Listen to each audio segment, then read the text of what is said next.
स्वागत है आप सभी का विवेक पाठशाला में।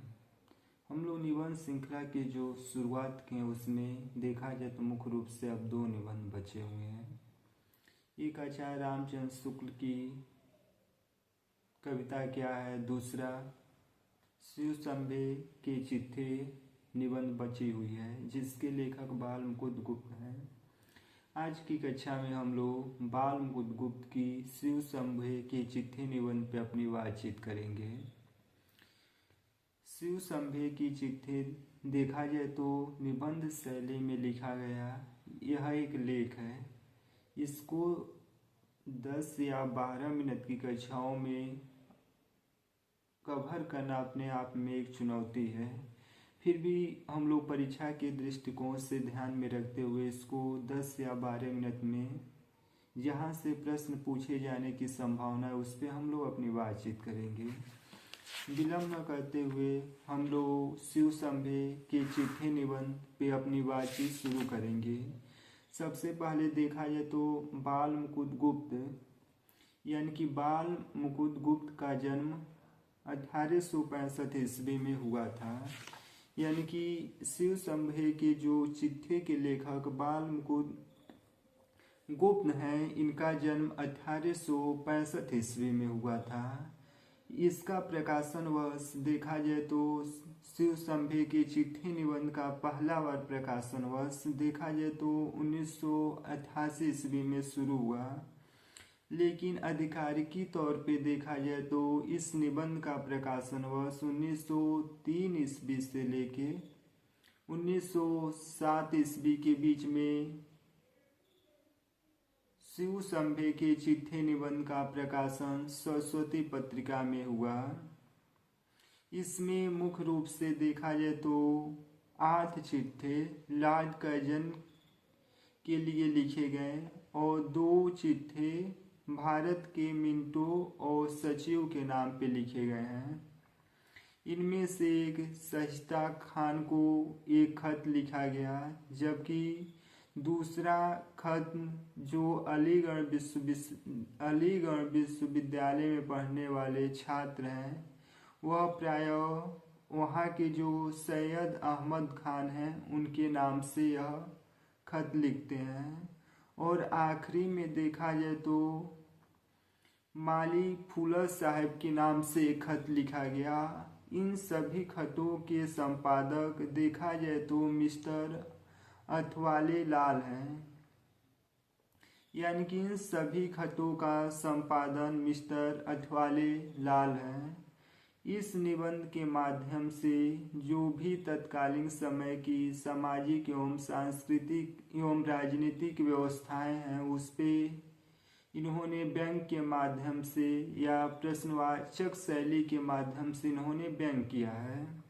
इस निबंध के माध्यम से प्रायः शिव शंभु चिट्ठे के माध्यम से शिव शंभु शर्मा एक कल्पित पात्र है, यानी कि कल्पनाओं का आलंबन लिया हुआ पात्र है और लॉर्ड कर्जन के अहंकार पे उग्र व्यंग पूर्वक सांकेतिक रूप से यह प्रहार करते हैं। निबंध में कुछ जो चिट्ठे हैं जहाँ प्राय प्रश्न पूछे जाते हैं कि शिव शंभु के चिट्ठे निबंध में जो चिट्ठे आए हैं उनके बढ़ते हुए क्रम में या कम पहले कौन से चिट्ठे आए उस क्रम में सुमेलित कीजिए।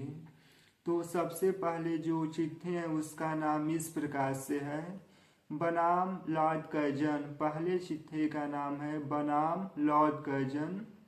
दूसरे चिट्ठे का नाम है श्रीमान का स्वागत। दूसरे चिट्ठे का नाम है श्रीमान का स्वागत।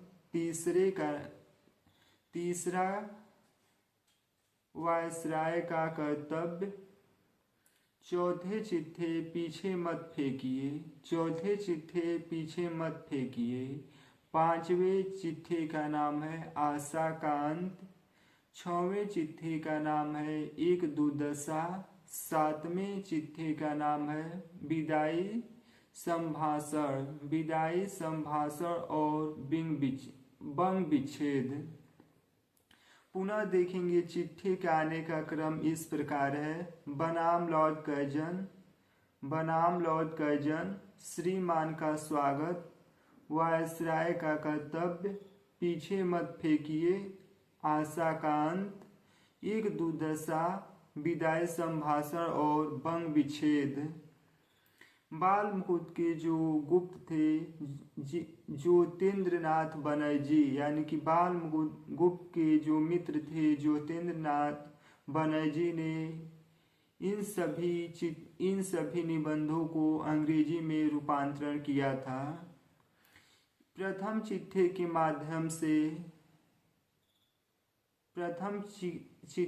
माध्यम से केवल 2 ही कामों पे इन्होंने लॉर्ड कर्जन, यानी कि सिर्फ 2 ही काम इन्होंने किए, एक दिल्ली दरबार और दूसरा विक्टोरिया का मेमोरी हॉल बनाने में।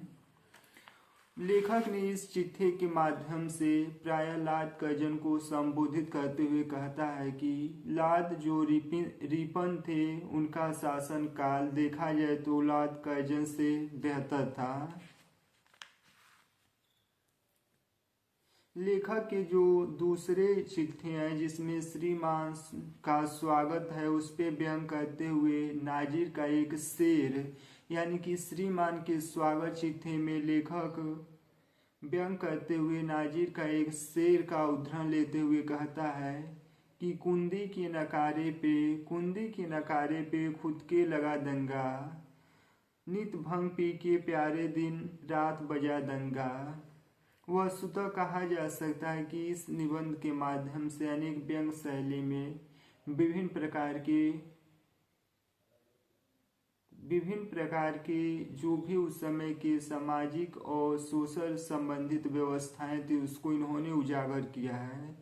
चौथे चिट्ठी जिसका प्रकाशन वर्ष देखा जाए तो सब चिट्ठी का प्रकाशन वर्ष क्रम से न होके अनियमित रहा और उस समय की जो तत्कालीन प्रसिद्ध पत्रिका थी सरस्वती पत्रिका में इसका प्रकाशन हुआ।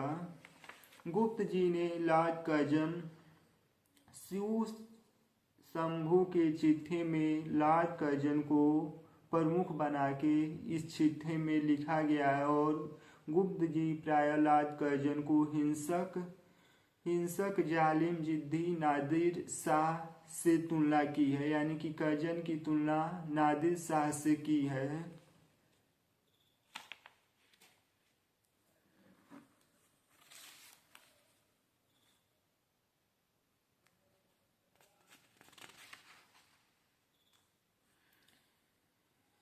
पीछे मत फेंकिए चिट्ठी जो चौथा चिट्ठी था उसमें कुछ प्रमुख लाइनें परीक्षा के दृष्टिकोण से महत्वपूर्ण, उस पर हम लोग बात करेंगे। अंग्रेजी बोलने में हिंदुस्तान अंग्रेजी का पूरा नकल कर सकता है, कंठ तालु अंग्रेजों के सादृश्य बना सकता है, पर एक भी अंग्रेजी में ऐसा नहीं है जो हिंदुस्तान की भांति साफ साफ हिंदी बोल सके। और 2 बातों में हिंदुस्तान अंग्रेजों की नकल नहीं कर सकता।